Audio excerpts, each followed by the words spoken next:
Sélectionnez le type et l'outil de représentation de l'information les mieux adaptés au traitement de vos données vous permettra d'en présenter les éléments significatifs de façon éclairée et éclairante. En effet, lorsque vous avez dégagé l'information jugée pertinente d'une ou de plusieurs sources et que vient le temps de l'exprimer visuellement, choisir le type de représentation approprié vous aide à préciser dans votre esprit les aspects que vous souhaitez mettre en lumière en vous forçant à organiser vos idées, vos réflexions et vos observations. En ce sens, votre choix du type de représentation de l'information agit comme un instrument d'analyse, tandis que la représentation elle-même, une fois réalisée, agira comme un résultat d'analyse et contribuera à renforcer vos propos. Certains types et outils de représentation de l'information permettent de mettre en évidence les rapports hiérarchiques qui existent entre des données significatives. D'autres permettent de comparer des regroupements ou encore de schématiser les liens qui les unissent. L'important est d'opter, en fonction des données recueillies, pour le type de représentation qui contribue le plus efficacement à la construction du sens que vous voulez leur donner. Par exemple, pour présenter la notion de progrès dans l'évolution des télécommunications, un tableau avec des dates importantes ne fournit qu'une information rudimentaire, tandis qu'une ligne du temps rend compte visuellement de l'accélération exponentielle des découvertes qui caractérisent ce domaine. Si nous ajoutons des images à cette ligne du temps, l'aspect de plus en plus sophistiqué des appareils souligne encore davantage la dimension de la croissance rapide des possibilités technologiques. Bien que le tableau et la ligne du temps contiennent les mêmes données brutes, la ligne du temps bonifie l'expérience de l'information présentée en éclairant une dimension supplémentaire. Cela dit, le choix d'un type de représentation peut aussi être guidé par la volonté de résumer ou de clarifier l'information transmise plutôt que par l'intérêt de renforcer son sens. C'est le cas notamment des tableaux à double entrée, qui permettent de mettre de l'ordre et de simplifier les données d'un ensemble en isolant des variables communes.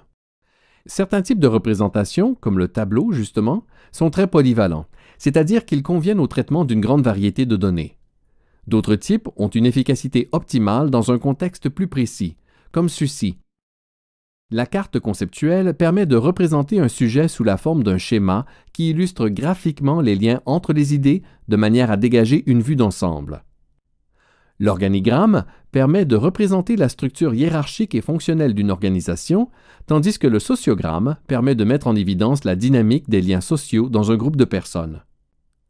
Le nuage de mots, généré automatiquement par un logiciel, permet de faire émerger un lexique clé d'un texte en faisant varier la taille des mots selon le nombre de leurs occurrences.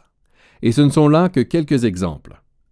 Si vous êtes en panne d'inspiration, l'outil SmartArt des logiciels de la suite Office peut vous venir en aide. En effet, différentes catégories de représentation visuelle de l'information y sont répertoriées, dont chacune contient une variété de modèles. Lorsqu'un modèle est sélectionné, le contexte dans lequel il est le plus pertinent de l'utiliser s'affiche. Utiliser ce modèle devient alors un jeu d'enfant, alors que vous serez dirigé par des options contextuelles et des champs de saisie automatiques. Si les données que vous souhaitez mettre en valeur sont de nature quantitative, les types de représentation les plus communs sont le tableau et le graphique. Dans le second cas, le choix peut parfois être difficile à faire entre, par exemple, un graphique à barres, un graphique en courbe ou un graphique en aire. Il peut alors être judicieux d'explorer les options de réalisation de graphiques proposées dans un tableur. Prenons l'exemple du tableur Excel, le plus connu de ce type de logiciel. Dans le groupe de commandes graphique, l'infobulle liée à chaque catégorie de graphique indique la raison pour laquelle il est opportun de choisir telle ou telle catégorie. De plus, l'infobulle liée au modèle d'une catégorie ajoute un degré de précision et des renseignements complémentaires, agissant comme un véritable outil pour vous aider à faire votre choix. Une fois que vous avez sélectionné le type de représentation de l'information qui convient le mieux au traitement de vos données, le prochain défi est de choisir un outil approprié. Comme nous venons de le voir, l'utilisation d'un tableur est tout à fait indiquée pour la création de graphiques sur la base de données quantitatives. Un tableur est aussi très efficace pour créer rapidement des tableaux contenant des chiffres ou de courts textes. Pour créer des tableaux où le texte est prédominant, comme une fiche de lecture par exemple, un logiciel de traitement de texte convient parfaitement. Il s'agit également d'un outil très pratique pour diviser l'information en petites unités, et en ordonnancer la disposition dans des listes à puces ou des listes hiérarchisées. Un tel logiciel est aussi votre meilleur allié quand vient le temps de créer un plan de rédaction. Quand ces types de logiciels ne suffisent pas ou si vous voulez tout simplement explorer d'autres possibilités, Internet peut prendre le relais. Il existe en effet une panoplie d'outils de représentation de l'information disponibles sur Internet. Ils sont généralement gratuits si l'on se limite à un usage de base. Beaucoup de ces outils évoluent avec le temps et plusieurs nouvelles applications sont créées tous les mois.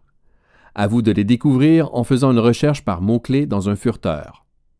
En conclusion, soulignons que la sélection du type de représentation de l'information que vous jugez pertinente devrait vous permettre à la fois de préciser vos idées face à vous-même et de déterminer la manière idéale d'exprimer ces idées à d'autres.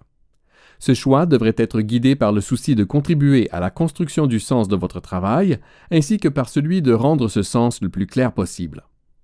De nombreux outils sont à votre disposition pour concrétiser le type de représentation que vous choisissez, qu'il s'agisse de fonctionnalités de votre suite bureautique ou d'applications téléchargeables ou hébergées en ligne. Cherchez toujours la façon optimale de représenter visuellement l'information. Vous augmenterez ainsi considérablement la qualité de vos travaux.